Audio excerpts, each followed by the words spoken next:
Bueno, la macroeconomía sigue las pautas y las dinámicas de la microeconomía, y las lógicas y las dinámicas de la microeconomía.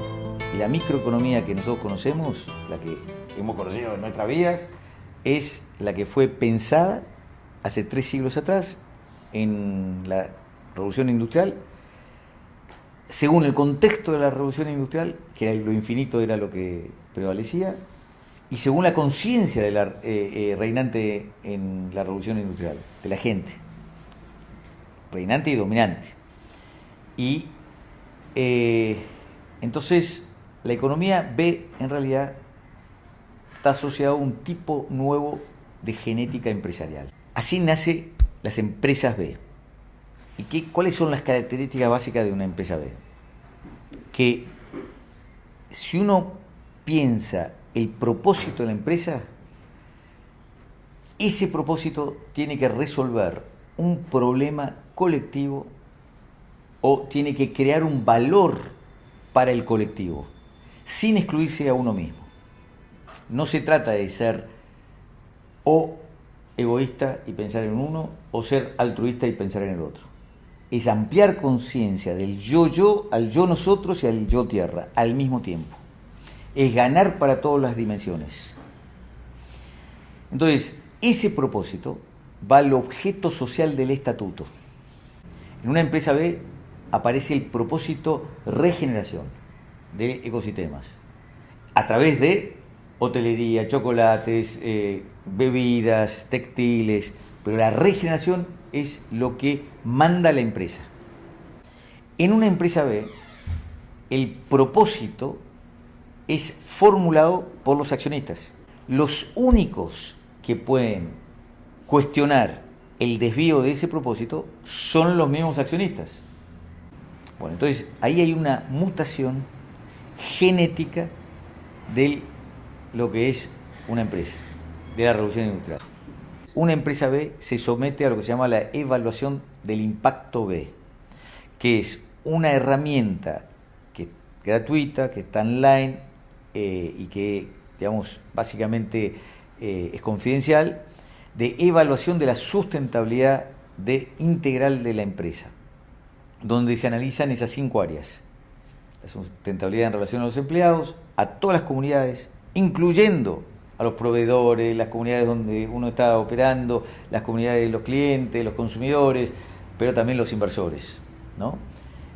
Luego, la sustentabilidad en relación a la tierra, la sustentabilidad de la gobernanza de la organización empresaria y la sustentabilidad del modelo de negocio. Cómo ese propósito que uno tiene lo va a llevar adelante con la fuerza del mercado.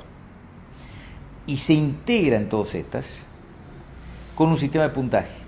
Uno puede ser muy fuerte en un área porque es ahí donde tiene los dones y los talentos, pero muy poco desarrollado en otras, porque esos somos nosotros, ¿no? Entonces, cuando uno empieza a leer las preguntas, que se revisan esta evaluación se revisa cada 2 años, uno se da cuenta que había muchísimas preguntas, que son todas socráticas, que nunca se le había ocurrido a uno formularla, y menos allá dentro de la empresa. Por ejemplo, ¿tiene su empresa una política de brecha entre el que más gana y el que menos gana? Esa pregunta la tenemos en el café, esa pregunta la tenemos en la política, y pretendemos que sea la política la que la resuelva. Esto te lleva, todas esas conversaciones del café, de la polis, te las lleva dentro de la empresa. Esta herramienta, que es la segunda característica de una empresa B, es una herramienta de evaluación y de medición que te da la certificación, pero también te da la recertificación cada 2 años. Y te somete a auditorías aleatorias y te pide que hagas pública tu puntaje, para que cualquier infinito de esta tierra pueda decir esto es mentira. Y desencadena un sistema de evaluación externa para un reclamo concreto, ¿no? Ese organismo se llama B-Lab y tiene el consejo, se llama International Standards Committee, el Comité Internacional de Estándares, que hace esa función. Sistema B como tal tiene un asiento ahí adentro, es un sistema internacional, ¿no? Entonces cada región tiene un asiento, digo, una persona, ¿no? Que alimenta los criterios de ese, digamos, de ese sistema de evaluación externa, pero siempre aprendiendo a cómo podemos hacer que sea cada vez más confiable. Esta organización nace en el 2007 y es fundada por tres americanos increíbles, J. Cohen Gilbert, Andrew Kasoy y Bart Houlihan, ¿no? Que crean B-Lab hacia fines del 2007. Hay que ampliar el deber fiduciario del estatuto, el deber fiduciario en el estatuto de los, digamos, del directorio, ¿no? El deber fiduciario nace en la Revolución Industrial. Era el deber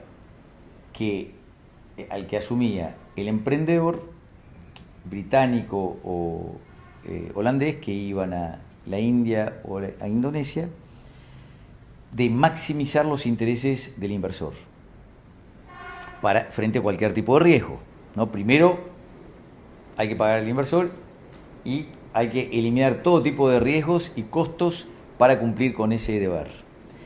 Ese es el deber fiduciario que entra en la genética de las sociedades comerciales. ¿Qué hace una empresa B? Se amplía el deber fiduciario de solamente limitado a los accionistas, hacia los empleados, hacia las comunidades y hacia la tierra, el medio ambiente. ¿Y esto qué permite? Que la gerencia y el directorio puedan equilibrar los intereses de corto, mediano y largo plazo, las locales y las globales, y los intereses de los accionistas frente a los intereses de los demás. Hay desde startups hasta multinacionales, hay que cotizan en bolsa, las renovables, la de reciclaje, bueno, las que tienen que ver con la pobreza. Cada uno tiene estos propósitos que no son lo que estamos acostumbrados a pensar de una empresa, ¿no? Lucro, una actividad. Son todas con un propósito que es lo que manda a las decisiones de la empresa. Uno entra a una comunidad global y recibe una nueva identidad, tiene una marca global, que es la B con el círculo. Hoy, si alguien quiere hacer una empresa B, se junta con sus socios, o si es un personal, lo decide uno mismo, ya lo puede hacer, porque es derecho privado. En las opciones mentales que uno tiene, en lo que se llama la ley de sociedades, ¿no? Hoy no hay una opción de derecho público, es decir, donde el Estado dice esto también puede ser, ¿no? Que hay solamente en 32 estados de los Estados Unidos, en Italia como país y en el resto del mundo no hay. Y en el caso argentino hicieron una propuesta de un anteproyecto que se llama Ley de Sociedades de Beneficio e Interés Colectivo. El triple impacto siempre es básicamente social, ambiental y económico, pero al mismo tiempo, no como separado, ¿no? Y esto lo tiene que reportar o informar anualmente ante el Registro Público de Comercio. Este tipo legal está montado, según el anteproyecto, sobre los tipos legales preexistentes. Es decir, uno puede ser una sociedad, podría, digamos, si es aprobado, puede ser sociedad anónima BIC, sociedad de responsabilidad limitada BIC, o cualquiera de los tipos legales preexistentes dentro de la ley de sociedades. No es que se enmienda la ley general de sociedades. La empresa B Corps, en inglés, nace de beneficio, benefit. Eso en el 2017. En el 2007. The B Team es Plan B. Y yo soy miembro del grupo asesor de ellos, ¿no? Pero por concepto Plan B. Sistema B nace porque, decíamos, estamos buscando una palabra para reflejar el tipo de economía que estábamos, digamos, aspirando, soñando. ¿Se acuerdan que el Sistema B nace en Chile como Sistema B solito? Y empezamos para Colombia, Chile y Argentina. Tengamos la B que permite soñar y co-crear de aquí en más, a quien quiera. Entonces, en la B está el imaginario deseado de cualquier interlocutor. Una cosa es impulsar una empresa específica y dar los ejemplos de empresas. Otra cosa es impulsar la próxima economía, la macroeconomía. En esta etapa estamos creando todo el sistema y los ejemplos y comunidades y la confianza necesaria para que se vayan dando las condiciones para la co-creación de la próxima economía y para que haya infinitos cofundadores. Este movimiento, el de las empresas B, nace desde el empresariado por frustración del empresariado, de no poder resolver problemas sociales, ambientales, desde la empresa, ¿no? Que tiene que ver más que todo con el tener que cumplir con el deber fiduciario de maximizar el retorno financiero para los inversores. Eso es así donde nace. Y el origen nace porque And-One, que era la empresa de básquet o de artículos en torno al básquet, eran de dos de estos tres fundadores de Big, ¿no? Y tuvieron la oferta de la compra. Y apareció un accionista y dijo, ustedes nunca nos van a poder pagar esta oferta. Tienen que cumplir el deber fiduciario. Entonces, al principio venden la mitad y ahí se dan cuenta que empiezan los cortes de todos los costos sociales y ambientales y dijeron, esto va en contra de nuestra esencia como seres humanos, nos vamos a angustiar. Entonces venden la totalidad y ahí dicen, y ahí empiezan a nacer los chicos, los hijos, y dicen, ¿qué le vamos a decir a nuestros hijos cuando nos pregunten qué hicieron con esa experiencia? Y ahí nace la superación de su propia experiencia. Si su llamado era otro mundo social y ambiental, usando la fuerza del mercado, bueno, ¿cómo hacemos con que ese llamado tenga un lugar en la estructura comercial? ¿Cómo aseguramos que el valor de los intangibles incluya todo esto que nosotros valorábamos por parte de todo el mundo? Y ahí nace esto de la evaluación del impacto B, que es una evaluación y una medición integral de la sustentabilidad empresaria.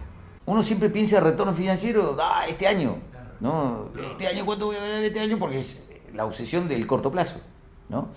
No tenemos muchas estadísticas y por eso es que se crea Academia B, que ya empiezan las iniciativas de investigación continental, ¿no? Desde nosotros, ¿no? En clima, en inclusión social y demás. Pero una estadística que existe de los Estados Unidos es el efecto de la crisis del 2008 en los startups convencionales y las B. Más del 70% de los startups convencionales, debido a la crisis del 2008, quebraron en los Estados Unidos.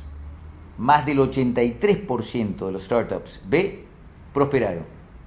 Es un dato insoslayable, ¿no? Y eso tiene que ver porque la empresa B entra a una sociedad, no entra en la sociedad, es parte de la sociedad. La sociedad se encarga de rescatar aquello que valora porque le crea un valor. Cuando uno está pensando para el mundo, está pensando en el otro. Algramo. ¿Por qué se le ocurre Algramo? ¿Conocen Algramo? La chilena, una empresa B que hace las máquinas dispensadoras, que tiene que ver con la pobreza, porque le elimina el costo del paquete y vos vas con tu tacita y compras exactamente la cantidad de lentejas que necesitas, o la cantidad de harina, lo que sea, ¿no? Pero quizás necesitas o podés. Entonces es una empresa que ya no es el automático de las bebidas de los snacks, ¿vieron? El automático que se instala, no, es algo pensado en función del otro, ¿no? Para que se asegure eso. Eso es una típica empresa B. Se aspira no a ser la mejor empresa en el mundo, sino ser la mejor empresa para el mundo.